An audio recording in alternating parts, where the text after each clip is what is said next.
حضرت ابن سیرین رحمۃ اللہ تعالیٰ علیہ نے فرمایا ہے کہ اگر کوئی خواب میں دیکھے کہ وہ جنگل کے پشتہ یا پہاڑ کے پشتہ پر بیٹھا ہے تو دلیل ہے کہ ایسے بزرگ مرد سے شرف اور مرتبہ پائے گا کہ جس کا شرف اور مرتبہ بقدر اس زمین کے ہے کہ جو اس پہاڑ کے آس پاس ہے، اور اگر دیکھے کہ اس پشتہ پر کھڑا ہے تو دلیل ہے کہ ایسے مرد کے نزدیک جائے گا کہ جس سے مال اور عزت پائے گا، اور اگر خواب میں دیکھے کہ وہ پشتہ اس کی ملک اور جگہ ہے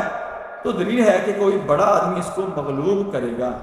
اور اس کا مال اور نعمت لے کر اس کی جگہ مقیم ہو جائے گا،